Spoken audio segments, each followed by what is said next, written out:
2-3 years married, and my son, I think about 2 years, when my son was barely a year old. I was like, man, and as a minister in the church, I drove the vehicle to the church the following day, and pastor was like, Sanka, what happened to your car? I said, it's Okada. Okada died. Are you kidding I'm me? telling you this. I'm saying this on a live TV. So even if he's watching, he will remember that day. I said it's Okada. It was years later when I made up my mind that I've had it up to the hair, and I was going to end that marriage. Yeah, when I died and I came back. You came back. Can you imagine? When you died and I came back. Imagine God forbid back. And I referred to that day. I told my pastor, do you remember that glass I saw many years ago that I told you is Okada? It was his blow. The man looked at me and said, Sanka, are you for real? So but the question I want to ask you my is point that is didn't you see the signs when you were dating? You see, unfortunately, mine wasn't different. Ball game entirely, because in my own case, it was error from the onset, because we never dated for, I think he proposed to me in October, December, we're married. Okay. And unfortunately, I had a busy schedule, I would go to work, I would leave my house. But before the proposal, you guys had dated for how long? We weren't dating, we were just friends. Okay. So you see, yes. Really your circle. The assumption, when I counsel, Lola, when I counsel ladies now, I tell them, look, your very close friend is not your lover. Not your lover. Your lover is different from your close friend. You'll be amazed the kind of things you find out. Somebody you call your friend. Very close friend for that matter. You'll be amazed the things you find out. And you're like, not wow. to talk of when he has always been. Exactly. So you know what? The point I'm trying to bring out here is that it takes a determined, mind, that you have made up your mind that yes, I'm done. At the time I left, a lot of odds were against me. A lot of odds were against me, because I looked at it, I was in debt, this was not going to work, that was not going to work, that was not, but I was determined at that point in time. Whatever happens. And you can imagine, as at that time I was at the forefront of the church, I was even a parish pastor. So it took a determined mind. And you see, I made up my mind that I wasn't going to bring the marital issue to the fore, because if I bring it to the fore, you have people, mediating from here and there and there. Even when, as at then, my provincial pastor, sweet, lovely man, he had the inkling. He said to me, he said, Yinka, do you have marital issues? I said, no, I'm fine. I'm just relocating and I need to go. Because I had made up my mind that, look, if I, in the name of the society, in the name of the church, in the name of the family, remain in this marriage, when I die, life goes on. The thing is that life doesn't come to a standstill because of anybody. God forbid, all of us on this set, God forbid, if anything happens to anybody, the following day bumper breakfast will go on. Very true. The following day, if at the same day, that is life. You know the interesting part? I think one of the biggest issues we have with this is the fact that a lot of people do not have safe haven. So I was at a conference, I think it was sometime last week, where they had an audit. They had an audit of how many safe houses are there, how many safe homes are there for women to actually run through. If they've gone through trafficking, violence in marriage, women and girls who have been abused, do they even have a place Tomisin, that they can go to? I agree with They you. don't exist. I agree with you that we don't have. The police has one. Tomisin, few people, but very few. Tomisin, unfortunately, in this society that we are in, we don't have not even a near perfect, society. But in the case of this particular lady, Ijoma is her name, I suppose.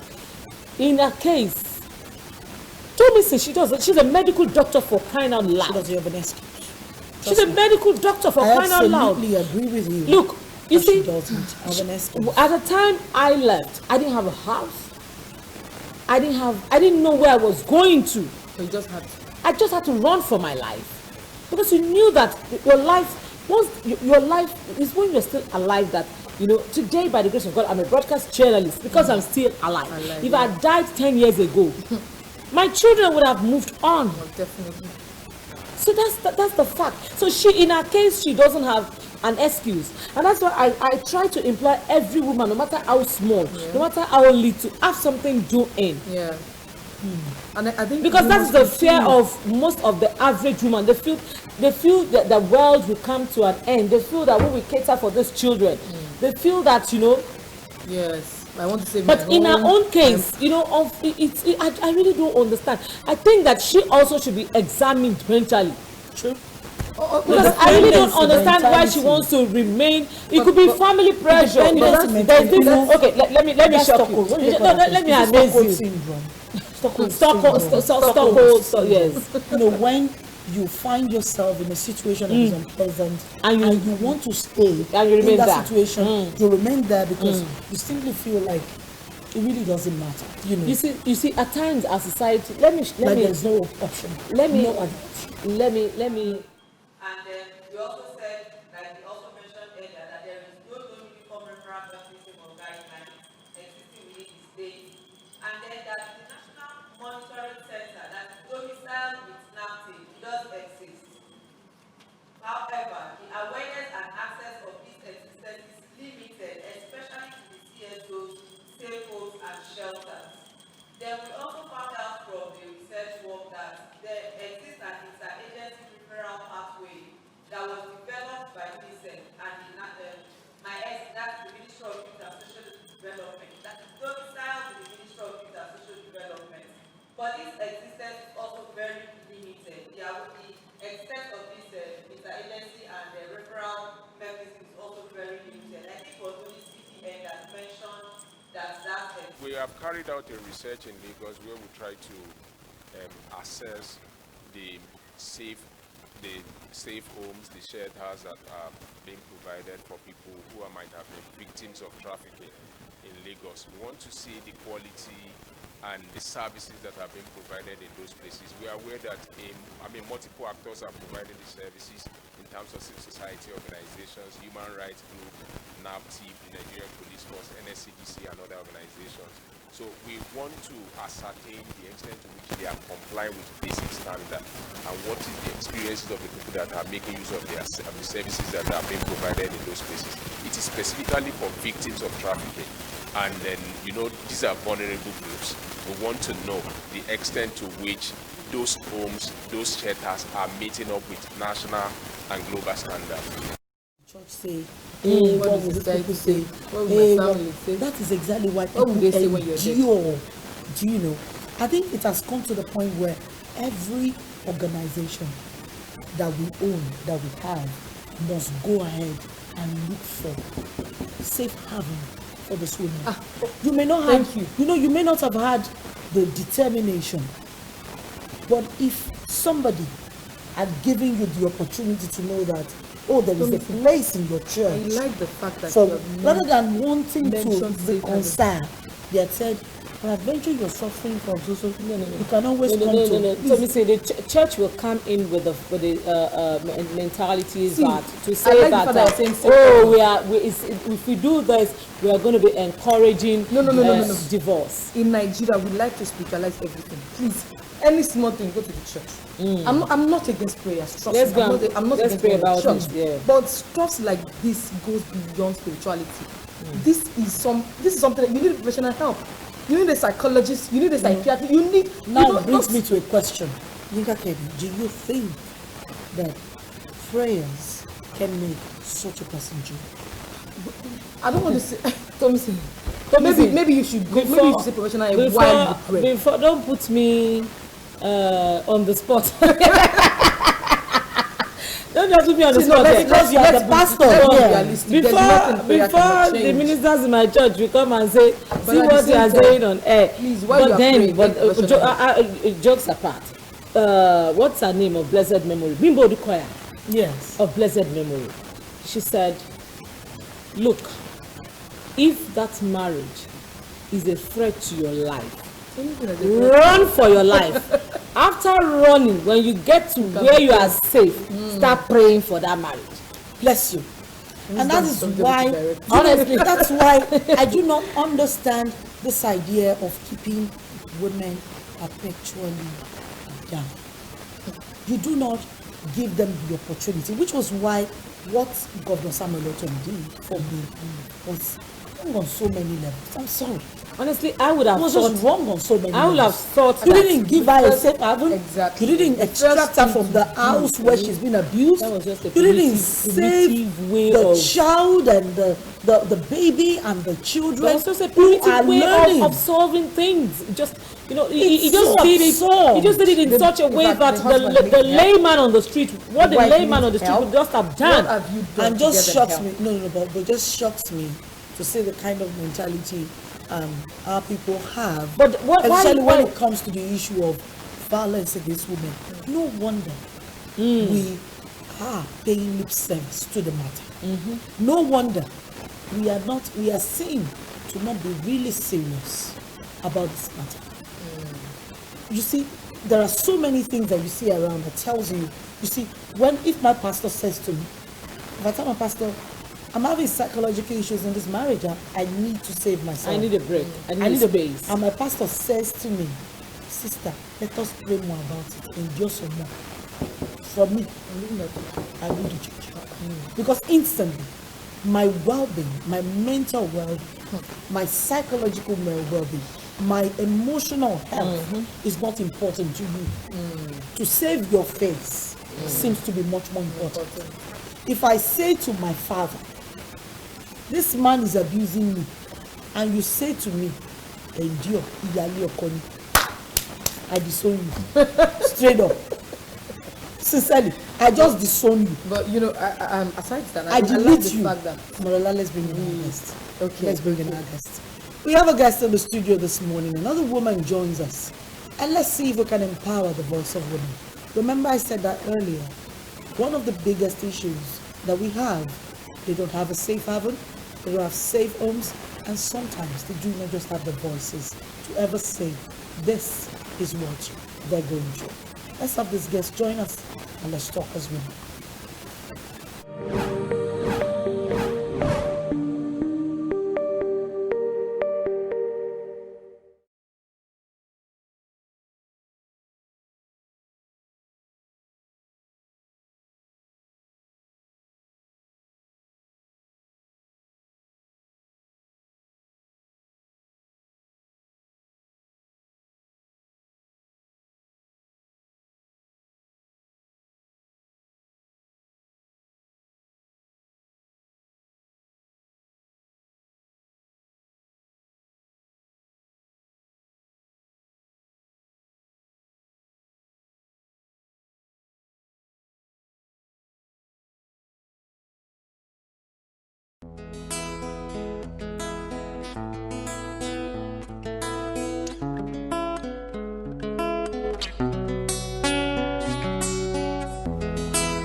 Oh baby girl, show my bami dele. I want to marry you, no be play. Oh baby girl, come follow me home, mama minduro. Won't fake jo. Oh baby girl, come be my lover.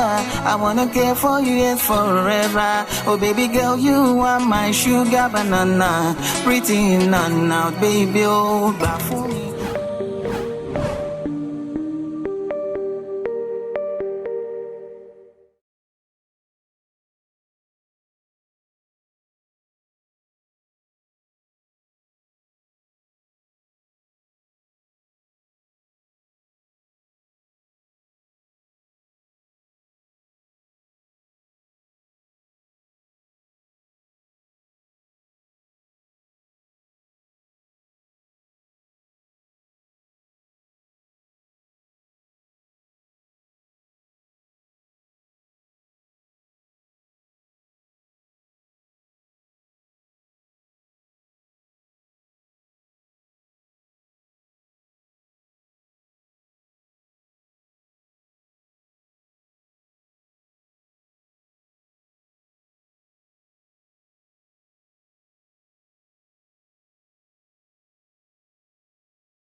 We're back here, and it's still the bumper breakfast. But of course, every media house, they call it a madhouse. And when we are on the table, so many things happen behind the scene. So forget what's happening behind the scene. Ajoke Gold joins us this morning. Interestingly, she's a singer, she's an artist, she's somebody I actually love. Her music, you know, she likes all those dancing. And when she's in her elements, you get to see her display all sorts. Ajoke, how are you doing? I'm very good, and I need to greet everybody. Good morning. Good morning. Good to have you on the table. I'm happy to be here because I've been looking at you like, oh my goodness. This is one of the most interesting topic I love to hear, I love to discuss, because I'm looking at the day where religion will free the world of women. I'm foreseeing maybe a kind of renaissance, revolution is coming to the end of women in the world now, because I think there should be a clear separation from religion to personal well-being in marriage. So if those things are still coined together, we'll continue to have sad stories. Unfortunately, the sad stories are many. The sad stories are there, and we cannot push them aside. One of them is what we were talking about before you came on set, and comes back to empowering the voice of women. Our women are brought up. You know, when I heard this story the first time, I said to myself, we are brought up to be dependent in nature. Oh my God. We are brought up to know, to foresee, to grow up with the notion that the only thing that completes you is marriage. And then we're brought up to say, you must endure whatever. It is ultimate. They tell you, you must endure whatever happens in marriage. Then they spoil it by telling you from the get-go that you will be abused in the marriage and you must endure that one. Like, you know, even when they tell you the book, the content of the book, you have seen it. Even things that are genuinely appealing to your spirit, you get it. You need to understand that, no, the man might do anything to you. You just need to understand that where you are going, so even if it's a full 100% dose of vitamins, you just need to take it. You know, what really now shocks me, for young ladies like us, people come up with the concept of, they don't even, the older, the more exposed they get, then there's a problem. They don't get married. Do you see reason for the fear? Do you see the reason for the fear? We see it. I see it. I'm sure you see it. Once you are an exposed young lady who is educated, schooled in the things of life, and you know your rights, and you're willing to uphold your rights, you're likely to say, if I'm not sure of this marriage, I won't. But then the pressures come. Like Amola was saying, you know something, let me share something with you ladies.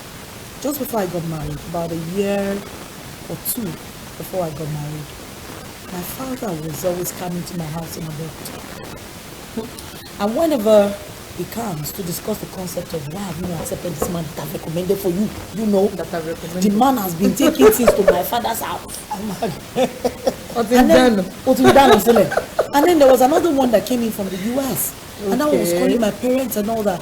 And he said to me one day, he said, when I'm coming solely for the purpose of getting you pregnant so that we can proceed with this wedding. Oh my God, maybe making machine. So I told him immediately, I said, then don't bother coming because I'm not going to get pregnant. As a matter of fact, I won't sleep near you. Not to talk about sleeping with you. I won't even sleep near you. So we began a quarrel from there.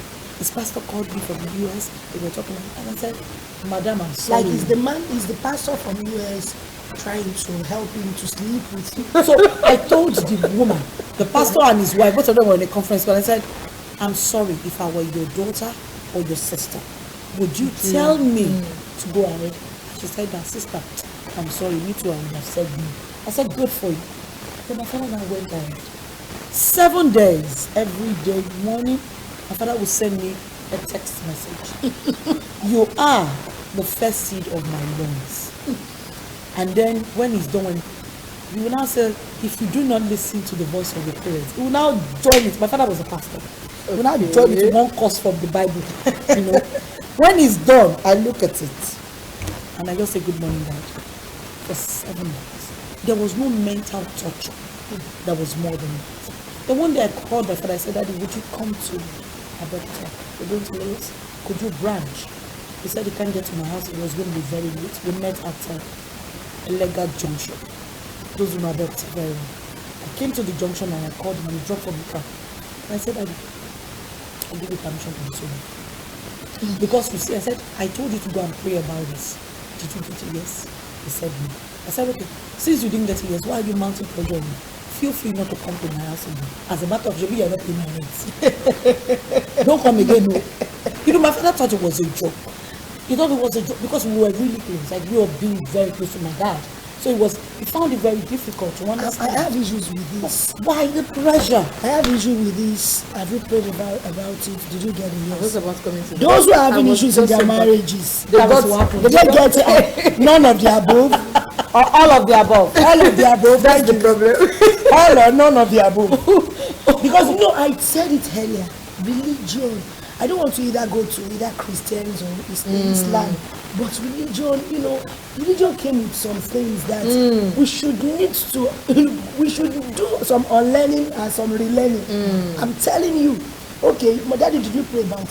Thank God that your daddy is very truthful with you. He might always tell you, yes, I prayed. I got the yes. I got the yes. So the yes will now begin to reflect in your life as time goes on. Do you know what happened? It was just because the man raised his hand. The man in question that he was talking about. Do you know where he raised his hand? Makodi, very familiar with Benue State. I almost married the team man I used to talk about. Makodi roundabout. Eh? He raised his That was what I was talking about. Signs. roundabout, middle of the road.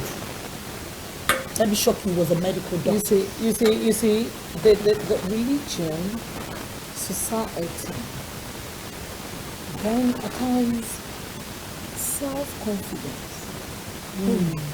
A lot of women, they have lost self-confidence. And that's why their voices, that's where they lost their voices. You see, because at the point you at the time your dad was mounting pressure on you still had your self-confidence. And that was why you could hold your ground. On that particular matter, don't forget about the rest. No, you see, at the point, you see, like the case, not deviating from Ijema's case now. Like, Ijema would say she's learned, to an extent she's not hungry, she's capable at everything. Also, she's a doctor that is not working.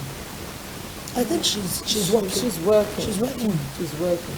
But even if she's not working today, She can get a job. she can get it. Medical doctors. Medical doctors Is don't, a they don't go profession that jobless. is- You might say You know, that that's you the don't way have to the say. kind of job, the pay you want. Yeah, But you get one. they hardly You get. will definitely get one. Yes, you hardly. So you see, but I feel that her self-esteem has been tampered with from the And onset. that's where she lost her voice. And that's where and she even the will to fight for herself. Because even if you look at the video she made, She wasn't herself. she wasn't herself. The confidence was not there. She was you not. have a governor standing behind She I don't know. Governor standing behind you. Does that mean my life? My life. as in my life. My You life. see, her esteem, her self-esteem has been tampered with. You do not know what she's heard from her husband for the 6 years of the marriage, from her parents for the 6 years of the marriage, from her friends for the 6 years of the marriage. You know, and she had allowed her self-esteem to be tampered with, and that is why one governor from God knows wherever could come to her and say that, okay, for this, because of this reason and this reason, come together. Let me go back to Ajoke. See, we're talking about this. You mentioned something very important. You said religion does not necessarily, our interpretation of the religion does not necessarily empower the voices of Because women. most of the time we have given our sense of reasoning to religion. And you got to have a personal relationship with God, not your pastor. Imagine just one person on the pulpit attending to like 500 people, and you are telling me that the person will not make mistake as a human. Not an invisible and immortal person. Or imagine I'm a pastor and I have like 500 people before me. No matter how anointed I am, my body, the spirit of my body, the spirit and the body will somehow negate themselves. I am a human. Blood and something is running over me. Now, when I am talking this unapologetically, if your pastor tells you that this is what God has said, kindly open the auditory canal and hear God yourself. Because when the problem comes, you will be face it alone. Be knowledgeable enough to know you are going to face it alone. So religion, I am not even castigating anybody, but have a personal relationship with God. A man who wants you, and by all means, a man who wants you by all means, say, okay, because I want this lady, let me go to church, let me pretend to be wearing that blazers, let me pretend to be doing the fasting or 70 days fasting, all because of a lady. Some men are so desperate that they can do anything To get you. to get you. Maybe because they have seen, oh, you are doing well. And after the marriage, after the wedding, when the marriage starts properly, You will not see yourself in a proper mirror. so will you now go back to the pastor and ask pastor, but you told me God said this. If I happen to be with pastor, I will just say, can we just call God's number so that we confirm the yes again? No, religion has really turned things upside down. All because we are not wise enough to understand that God has a way God has a way by which he will talk to you, that everything will never be the same. Our ways are different. And the Bible says the ways of God is far, far From the ways of men. So I don't understand things that But is really how can happening. they now come up with this concept of irrespective of what happens? Yes, we come up and we say the Bible says, okay, don't do this, don't do that. And then the concept of nevertheless is that. Now, with the concept of nevertheless, and I think that's the guiding principle for most religious leaders. The guiding principle. So, irrespective of what the person is going through, they join you in prayer, okay, and then they counsel the man, but they make sure they keep it up. Even if it's fire on the mountain. Even when there is fire on the mountain. Well, the truth is this. It still Even revolves around the world religion. I'm telling you. The day you understand that my life can never be tied to religion, you are a liberated man.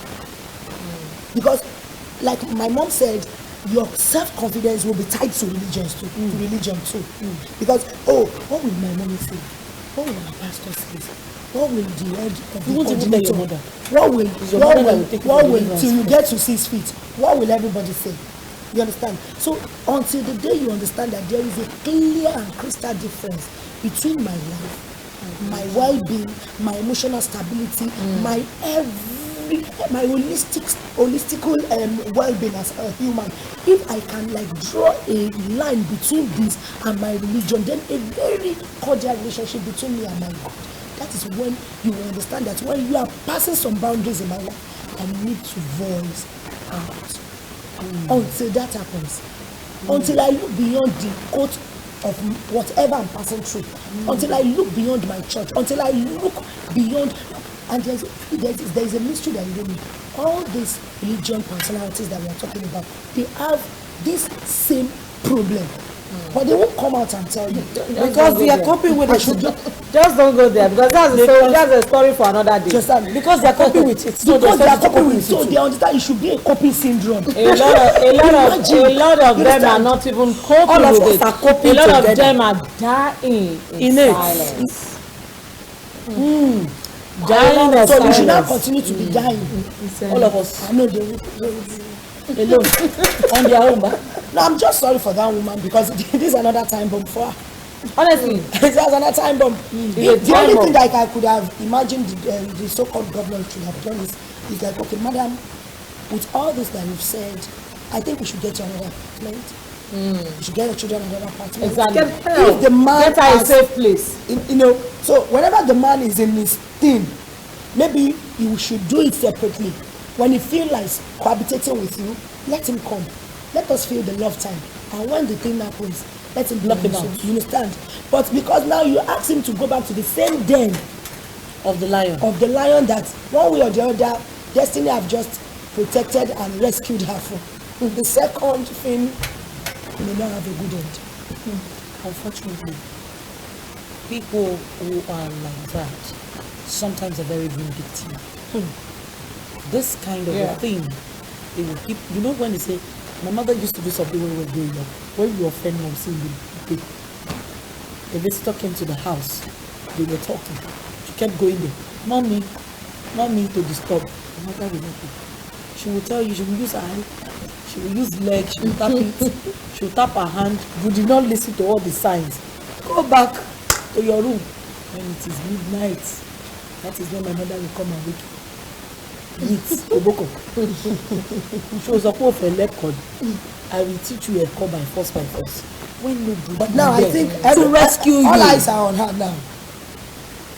And that's why I say agencies, all eyes are on them. Especially, I think everybody's like talking about it, and the woman in quote, the woman, all eyes are on her now. Everybody's watching her. We don't want to hear another story. We don't want to hear because anything now, the blames, abuses is coming to the so-called peacemaker.